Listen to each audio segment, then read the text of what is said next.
I stared through my living room window, praying and fearing to see anything through the putrid yellow mist. Every now and then a shape would seem to emerge, only to be another swirl of fog. It was vile.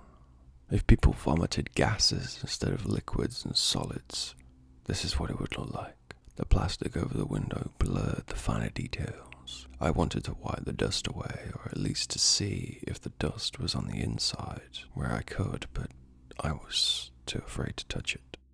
What if I dislodged the tape and a corner came loose? Even now, the tiny tendrils were sneaking into the gap between the glass and the plastic. I almost wish I'd had the time and the materials to glue the plastic flat against the window instead.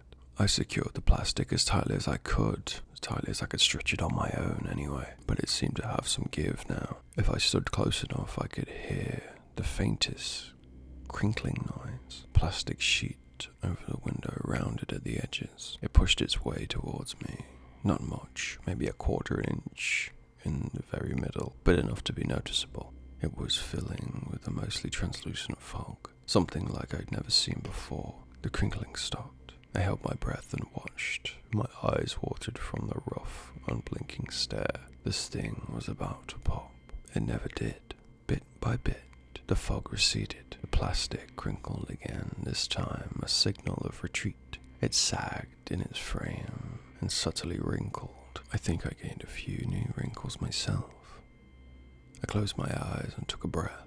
The crinkling continued. I opened my eyes and took a small step closer. The plastic was shrinking now, growing closer to the window. It couldn't touch the pane, but it was rounding like before. This time, away from me instead. I was the same tendrils crawling through the gaps. The plastic started to fill with fog again.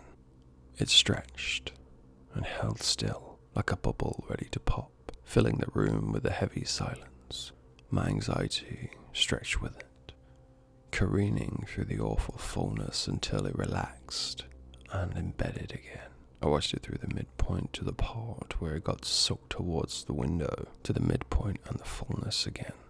I held my breath in anticipation, waiting to see if this was the time it would be too much, too full, and seep through somewhere else.